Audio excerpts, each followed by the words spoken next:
तो राम राम भाई साथियों, सारे भाइयों ने। मेरा नाम है मनदीप और आप देख रहे हो एमडी न्यूज हिंदी। आज विक्रम संवत 2081 और शक संवत 1946 है। आज कार्तिक मास के शुक्ल पक्ष की सप्तमी तिथि है, जो रात 11:56 तक रहेगी। उसके बाद अष्टमी तिथि लग जाएगी, आठम तिथि लग जाएगी। आज वार है शुक्रवार, तदनुसार अंग्रेजी कैलेंडर के हिसाब से तारीख है 8 नवंबर 2024। आज राहु काल सुबह 10:43 तक दोपहर 12:05 तक रहेगा। और सूर्योदय सुबह 6:38 पर होगा। और सूर्यास्त शाम में 5:32 पर होगा। आज प्रति 10 ग्राम 24 कैरेट सोने का भाव है 78,940 रुपये। सोने के दाम में भारी गिरावट आई है भाई। ब्याह शादी जिनके घर में जाकर खरीद लियो। और चांदी का प्रति किलो भाव है 96,100 रुपये। आज 8 नवंबर है और चलिए आपको बताते हैं आज के इतिहास के बारे में। 8 नवंबर 2008 भारत का पहला मानव रहित अंतरिक्ष मिशन चंद्रयान 1 चंद्रमा की कक्षा में पहुंचा था। प्रधानमंत्री नरेंद्र मोदी ने 8 नवंबर 2016 में आज के दिन ही रात 8 बजे दूरदर्शन के जरिए देश को संबोधित करते हुए कहा था कि साथियों, 500 और 1000 रुपए के नोट बंद करने का उन्होंने ऐलान कर दिया था।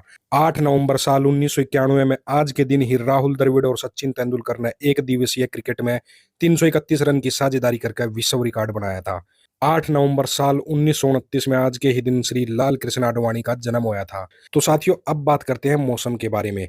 आज के दिन का औसत तापमान 31 डिग्री सेल्सियस रहेगा और रात में ये घटकर 19 डिग्री सेल्सियस पर आ जाएगा। आसमान दिन भर साफ रहने की उम्मीद है। हरियाणा में ठंड की शुरुआत हो चुकी है। रात और दिन के तापमान में भारी गिरावट दर्ज करी जा रही है। आने वाले दिनों में तापमान में और ज्यादा गिरावट देखने को मिलेगी। मौसम विभाग की माने तो अगले 5 दिन में रात और दिन के तापमान में 2 से 3 डिग्री की गिरावट हो जाएगी। नवंबर के आखिरी तक रात का तापमान 10 डिग्री तक पहुंचने की संभावना है। कि भाई नवंबर का जो आखिरी हफ्ता होगा ना, उसमें 10 डिग्री टेम्परेचर हो जाएगा, मतलब बढ़िया ज्यादा आ जाएगा। पिछले 24 घंटे में तापमान में सामान्य से 1.5 डिग्री की गिरावट दर्ज करी गई है। हिसार, महेंद्रगढ़ और सोनीपत में रात को न्यूनतम तापमान 13.8 डिग्री सेल्सियस दर्ज किया गया है। चलिए अब बात करते हैं प्रदेश से जुड़ी दिन भर की मुख्य खबरों के बारे में। साथियों, डीएपी का आपने पता होगा कि डीएपी की खूब किल्लत चल रही है, ये खबर है उसके बारे में। डीएपी के लिए भटक रहे हैं किसान। सुबह बटे टोकन। रबी सीजन की फसल बिजाई के साथ ही किसानों की खाद को लेकर मारामारी शुरू हो गई। किसान इस समय सरसों की बिजाई में जुटे हैं, जबकि गेहूं का बुआरा अभी बाकी है। ऐसे में अधिकृत केंद्रों पर पहुंचे किसानों को खाद नहीं मिल रही है। वीरवार को नई अनाज मंडी स्थित इफ्को खाद बिक्री केंद्र पर दोपहर से पहले ही खाद का स्टॉक खत्म हो गया था। ये साथियों फतेहाबाद की बात है। फतेहाबाद में सबसे ज्यादा झगड़ा हुआ, जिसके बाद यहाँ इफ्को केंद्र पर ताला जड़ दिया गया। वहीं किसान भी बाहर दिन भर खाद के लिए भटकते रहे। केंद्र पर खाद लेने पहुंचे किसानों का कहना था कि वे 3 दिन से चक्कर लगा रहे हैं, लेकिन खाद नहीं मिल रही है। सरसों की फसल में पानी लगा चुके हैं। 10 दिन बाद खाद नहीं डाली तो फसल सूख जाएगी। ऐसे में किसानों के लिए इस समय डीएपी मिलना बेहद जरूरी हो गया है। जो किसान गेहूं की बिजाई करने की तैयारी में हैं, वे भी खाद लेने केंद्र तक आ रहे हैं। और साथियों, अगली खबर है हरियाणा के सीएम सैनी ने दिया है बड़ा तोहफा, कर दी 3 बड़ी घोषणाएं। हरियाणा में आज सीएम सैनी ने इन लोगों को बड़ा तोहफा दिया है। राज्य सरकार ने अध्यापकों को बड़ी सौगात दी है। शिक्षा विभाग ने 375 पोस्ट ग्रेजुएट टीचर यानी पीजीटी और 95 हेडमास्टरों को प्रमोशन देकर उन्हें प्रिंसिपल बनाया गया है। इससे शिक्षा को काफी बढ़ावा मिलेगा, जिससे हर छात्र अच्छे तरीके से पढ़ाई कर सकेगा। हरियाणा सरकार ने 707 नवनियुक्त क्लर्क जो है, जो नए नए लागे हैं इस लिस्ट में, उनको विभिन्न स्कूल अलॉट भी कर दिए हैं। नए क्लर्कों की तैनाती से स्कूल की प्रशासनिक व्यवस्था में कुछ सुधार भी हो सकते। इसके साथ ही इससे शिक्षा प्रणाली भी बेहतर बन सकती है। हरियाणा के शिक्षा मंत्री महिपाल डांडा ने इस आदेश को लेकर कहा है कि सरकार का यह कदम राज्य की शिक्षा व्यवस्था को और ज्यादा मजबूत बनाने के लिए अहम प्रयास है। और अब अगली खबर आ रही है अनिल विज को लेकर। इस बार भी अंबाला में ही होगा मंत्री अनिल विज का डेरा। पसंद आई थी 32 नंबर कोठी, कृष्णलाल पवार को कर दी गई अलॉट। हरियाणा सरकार ने विधानसभा अध्यक्ष और उपाध्यक्ष समेत सभी मंत्रियों को चंडीगढ़ में सरकारी आवास अलॉट कर दिए हैं। इस बार भी मंत्री अनिल विज का डेरा अंबाला में ही होगा। इस बार विज मुख्यमंत्री आवास के साथ लगती सेक्टर 3 स्थित 32 नंबर कोठी लेने के इच्छुक थे, लेकिन तब तक हरियाणा सरकार ने यह कोठी तीसरे दर्जे के मंत्री कृष्णलाल पवार को अलॉट कर दी।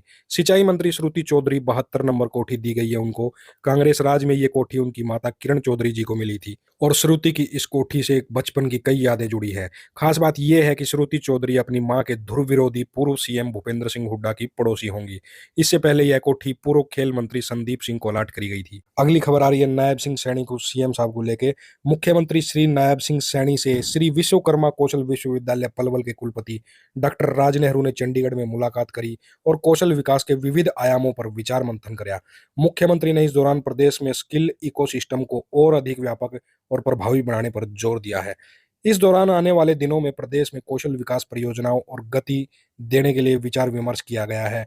विशेष तौर पर कौशल शिक्षा के मॉडल को उच्च शिक्षण स्थानों में लागू करने और राष्ट्रीय शिक्षा नीति को अनुरूप निचले स्तर पर कौशल विकास क्रम को आगे बढ़ाने पर उनको चर्चा करी है। अगली खबर है भाई, हरियाणा के इस जिले में होगी किसानों की बल्ले बल्ले। जमीनों के करोड़ों में होंगे भाव, नया शहर और औद्योगिक क्षेत्र बनाने की चल रही है तैयारी। हरियाणा के भिवानी महेंद्रगढ़ लोकसभा क्षेत्र से सांसद धर्मवीर सिंह ने संकेत दिए हैं कि नेशनल हाईवे 152D के समीप दादरी के आसपास नया शहर व औद्योगिक क्षेत्र बनेगा, ताकि दक्षिण हरियाणा में विकास को गति मिल सके और इस क्षेत्र के लोगों को फायदा मिल सके। इस मामले में केंद्र सरकार द्वारा विचार किया जा रहा है। ऐसे में दादरी जिले के दिन फिरेंगे और विकास को नई गति मिलेगी। सांसद धर्मवीर सिंह ने मंगलवार को लघु सचिवालय में समन्वय एवं निगरानी समिति के साथ बैठक करी और अधिकारियों को किसान व जनता की शिकायतों का प्रमुखता से निपटारा करने के निर्देश दिए। अगली खबर आ रही है भाई, विधानसभा सत्र को लेकर। सैनी सरकार के पहले सत्र में नहीं होंगे सवाल जवाब। विधानसभा को भेजा अनुमानित शेड्यूल, 3 बिल होंगे पेश। किसानों के मुद्दे पर हंगामे के आसार। हरियाणा की 15वीं विधानसभा का पहला सत्र जो 13 नवंबर से शुरू होने वाला है, जो कि 18 नवंबर तक चलेगा। 15, 16 और 17 नवंबर की छुट्टी होने की वजह से ये सत्र 3 दिन का चलेगा। इस सत्र में राज्यपाल बंडारू दत्तात्रेय का अभिभाषण पेश होने के बाद इस सत्र में राज्यपाल बंडारू दत्तात्रेय का अभिभाषण पेश होने के बाद एक ही दिन में चर्चा की जाएगी। साथ ही उसी दिन सीएम नायब सिंह सैनी अभिभाषण हुई चर्चा का जवाब देंगे। अभिभाषण पर जो चर्चा होगी ना, उस पर जवाब देंगे। ये सत्र पहले हुए सभी सत्रों से काफी अलग होगा, क्योंकि यह पहली बार होगा जब सत्र के दौरान प्रश्नकाल नहीं होगा। सरकार ने सत्र का अनुमानित शेड्यूल विधानसभा को भेज दिया है। हालांकि final schedule business advisory committee की बैठक में तय होगा। विधानसभा में ये 3 बिल पेश होंगे। पहला बिल है एचकेआरएन के कर्मचारियों को सेवा की गारंटी का बिल। दूसरा बिल है पंचायती राज विभाग में पिछड़ा वर्ग यानी बैकवर्ड बी क्लास आरक्षण का बिल। और नंबर 3 पर है पंचायतों की शामलात देह पर पुराने काबिज लोगों का मालिकाना हक। ये 3 बिल पेश किए जाएंगे इस विधानसभा सत्र में। अगली खबर आ रही है भाई, किसानों को लेकर। हरियाणा में तेल पाइपलाइन बिछाने को लेकर बवाल। 3 दिन से पुलिस किसान थे आमने सामने। 5 घंटे तक चली महापंचायत खत्म। 7 दिनों के लिए धरना स्थगित। हरियाणा के सोनीपत के गोहाना इलाके में पिछले 3 दिनों से पुलिस और किसान आमने सामने डटे हुए हैं। किसान अपने खेतों में बिछाई जा रही इंडियन ऑयल कॉरपोरेशन की तेल पाइपलाइन का विरोध कर रहे हैं। किसान तेल कंपनी से अपनी जमीन के लिए ज्यादा मुआवजे की मांग कर रहे हैं। आज गांव कोहला में किसानों ने बड़ी किसान महापंचायत बुलाई थी, जो 5 घंटे तक चली। महापंचायत के बाद किसानों ने फैसला लिया कि वो अपने धरने को 7 दिन के लिए स्थगित करेंगे और अगर फिर भी उनकी मांगे नहीं मानी गई तो वो फिर से धरना शुरू करेंगे।